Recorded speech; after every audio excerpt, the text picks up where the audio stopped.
All right, gentlemen, welcome back into another NBA DFS video. Going to be breaking down this 11-1 four-game slate on Tuesday. Yesterday was another perfect reminder of just how useful a pre-locked Discord chat can be, which Occupy Fantasy has you guys covered with. There's a lot of slate breaking news that happened after this video came out and kind of right around lineup lock. Okay. And yes, the data does update throughout the night with the injuries and whatnot, but sometimes you just need that quick call to action that the Discord chat can provide as well. So make sure you guys are checking that out, especially if you are Occupy Fantasy members. If you're not, link to join that is in the description below. And just a reminder, if you guys enjoy this coverage, make sure to like and subscribe. That helps us be able to help you guys out a little bit more each day. All right, let's break down this small four-game slate. All right, so looking at it, guys, we have DeAndre Ayton ruled out. We have Cole Anthony, Josh Giddey. Those are the big ones right now. We need to make sure Jalen Suggs is going to be inactive. If he is active, he might actually be a value play on the slate with Cole Anthony out. Now, we already seen some of these injuries before, so nothing's really going to change too much. We kind of know what to expect from these teams. So with that, we'll just get straight into the projected value plays here. So we're looking at FanDuel to start off with. Royce O'Neal is popping up on FanDuel once again. It seems like Royce O'Neal is always kind of popping up. That's because he's getting a lot of minutes. Okay, the matchup's kind of one that's not terrible. And his price is so low. And he is going to have games where, he does fine. Like, honestly, definition of a shoulder shrug play to me. One of those players where you're not exactly going out of your way to play him, but if you end up on him, like you're fine with it. You're just like, oh, all right, let's roll with it. And I mean that specifically for FanDuel. DraftKings, you can play him as well. I think we're going to get some better. I guess it's about the same for FanDuel and DraftKings. But on this four-game slate, he's a player that's not a bad play given the four-game slate. If it was a six-game slate or really even a five-game slate, I'm sure we could find better plays, better value than him. But given the constraints of the slate, he might be someone that you're looking at. Okay, power forward center on FanDuel. I don't know. Maybe. I think it's kind of just a guessing game between all three of the power forwards and centers for the OKC Thunder. It's up to you guys. Kevon Looney, kind of cheap. DraftKings pretty cheap. I guess you could roll with him. Let's look at what Looney's got. So yeah, I think you could make an argument for Looney, especially on DraftKings. All he needs to go for is really 20 to 25 DK points. The minutes have been there. If he gets 25 or so minutes, which I'm sure he's projected to get, 23 or so minutes, so not a terrible play. Bam, I do like price point wise on both FanDuel and DraftKings. He's a guy that can easily go for 40 DFS points. Not a terrible play. Jalen Williams, I think, is someone I'll be on the slate. Let's see what minutes he's projected to get. So 27 minutes. Yes, if he does get those minutes, he is going to be a pretty good play for you on this slate. So he'd be someone that I'm looking at as well. That's kind of it. Ben Simmons probably going to be active in this game on the back end of a back-to-back. He sat out the first game, so that should make both Kevin Durant and Kyrie Irving less appealing on this slate where they both kind of went off last night. I do want to call out Cam Johnson on FanDuel as well. Cam Johnson on FanDuel, pretty cheap, okay? He actually had a pretty good game last game, and he was kind of the big that really was the most productive big for the Suns. See what minutes he's projected to get. Okay, 29 minutes. So yeah, if he does get that, I think he's a great, strong price point play on FanDuel. He'd actually be someone I'm going out of my way to play on FanDuel, given that price point. Minutes should be there. Should be productive in those minutes as well. Around 20 to 30 fantasy points, I think, for him. And then just looking at the game over and unders before we get into the lineup process, it does look like the Chicago Bulls Brooklyn game is going to be the one you want to attack the most. The one you want to stay away from the most is going to be Orlando versus OKC. But of course, that's probably where the best value will be on the slate. So let's just look at the spread, I guess, too. All of them are projected to be relatively close as well. So no game should be a blowout, which is nice to see. All right, just getting to the DraftKings side of it, let's go by guards. Okay, so Curry you could definitely end up on. I do think Kyrie Irving's going to be a player that I stay away from on the slate, just kind of priced up. Just saw him go off last game. Not exactly sure we're going to get that again. Now, yes, could he go for 60 DK points? Yes, he easily could. You look at his splits, though, it does seem to be like an every other type situation right now, which I don't know if you buy into that, but it does seem to be something there. Playing a lot of minutes, though. That is huge. So we'll see. It is the back end of a back-to-back. Interesting to see if he'll get those minutes. Personally, I really like Shai on the slate. The issue with Shai is that in the last game, it was an overtime game, and that, I believe, is why he kind of went off for 63 DK points. Okay, he should be a safe play, though, with Josh Giddey still out. The shot attempts have been there, guys. 27, 23, 22. I mean, just 22 shot attempts as a minimum. That is absolutely crazy. We would absolutely take that on every single slate. Okay, the assists should be there at least like 5 assists to 10 assists. Double is not out of the question.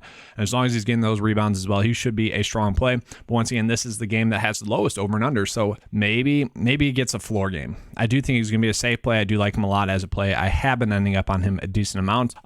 That's because I don't really want to pay up for Devin Booker. I think both Booker and Shai have about the same floor, but we've seen Shai have a higher ceiling lately. Edwards, you could roll with. I'm fine with Edwards. I do think Chris Paul going to be a solid 35 DK point play on this slate. Zach LaVine is someone we have to watch for to see if he's active. If he's active, could be a decent play.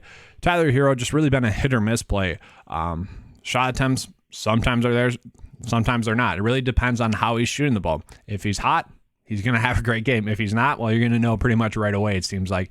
So high risk, high reward type of play at 7.2. Someone you could look at. Not someone I'm going particularly crazy with, but I don't mind him. Jordan Poole, I think, will be a strong play. Now, the last 2 games, 36 minutes, and that's what we're hoping for again from him. If we can get him to get 30 minutes or so, he should be a very strong price point play, especially against Miami. As long as the game doesn't blow out, he should have a nice floor as well, which I don't think the game is going to blow out, nor does Vegas. So Jordan Poole at 6.6 has been another player that I've been ending up on a decent amount. I do think if Jalen Suggs is active with Cole Anthony out, I do think he's someone that you would look at 5.9 because he should be a strong price point play, should be a strong 25 or so DK points as long as those minutes are guaranteed. IO we have to watch out for.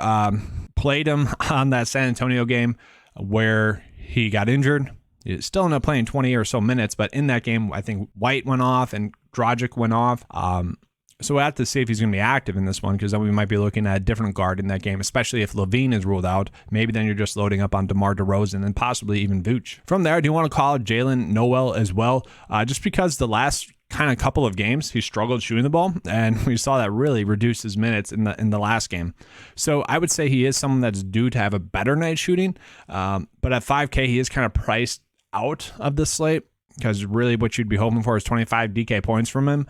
And I think he's kind of just priced out of the slate. Jalen Williams, I do like as a value play, especially on DraftKings where you can play him shooting guard and small forward. We just have to watch for the minutes. Like if he is going to get 27 minutes or so, and the projections said that as well, then yeah, he's going to be a strong price point play. Went for 29 DK points in the last game.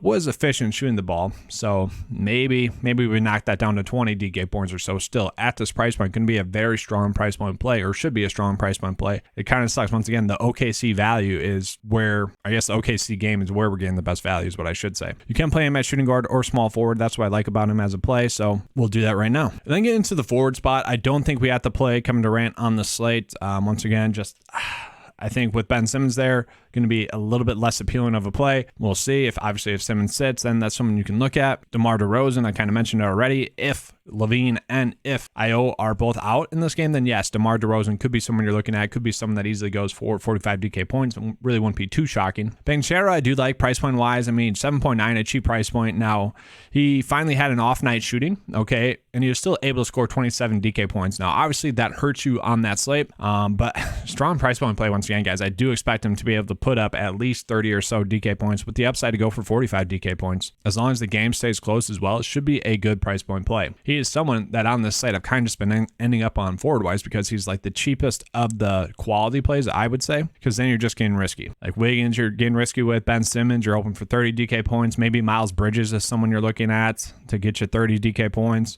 Dort, kind of a hit or miss play, could go for 30 DK points, could go for 10. I do really like Cam Johnson on this slate. Like I said, much more on FanDuel where he's cheaper, but I still think you can make him work on DraftKings as well. The minutes are going to be there, and I think the production is going to be there, especially going against Minnesota where they run out Gobert and Towns, too big, so they're going to need some size. So I think the minutes should be guaranteed as long as he can stay out of foul trouble. Should be a strong kind of safe play. I would say 20 to 35 DK points is kind of what I'm expecting from Cameron Johnson, and given his price point, I do think that's going to be a strong play for you. I probably will play Royce O'Neal just because of the minutes for now. We'll see if that holds up. Come lineup block, once again, Discord chat, guys. Just ask that simple question. Hey, are we still on Royce O'Neal? Do want to point out Baisley as well. Getting the minutes still 20, 22, 26 minutes over his past few games. Been getting right around 20 DK points per game at that price point. Not someone you're particularly going out of your way to play, but once again, kind of just a shoulder shrug play. If you end up on him, you're not like killing yourself about it. Then I do just want to call attention to Bol Bol as well because he has been getting some minutes. 27 in the last game, 30 in the previous game. He is a point per minute player, and I'm curious as to what the projections have him to get for minutes. Because if he is someone that's going to get a lot of minutes, then I think he is someone that we need to look at. Okay, so 25 minutes, I would say that's more right, okay? Probably around 25 DK points then. If he does get 30 minutes, very strong price point play for you. So kind of a risk reward based play, but I do think if he does get 30 minutes, should be able to get you 35 DK points. Should have that flame there for you guys. You know, I do feel like we're kind of just hoping for one of the center plays for Phoenix to have a good game and not get in foul trouble. It's a guessing game to me. I do think one of them will have a strong game, but it's kind of just like a if you play one, you don't play the other situation to me. Then I have been ending up on Bam, just given the price point. You know, there should be a lot of shot attempts in this game. So the rebounds should be there. Minutes have been there for him. As long as the game doesn't blow out, should be a strong kind of safe play for you. And then 4.6 left over. Let's see who we can play. I guess you could go with Aaron Wiggins. Minutes have been there. Last game wasn't great. Only 17 DK points. Didn't shoot the ball that much.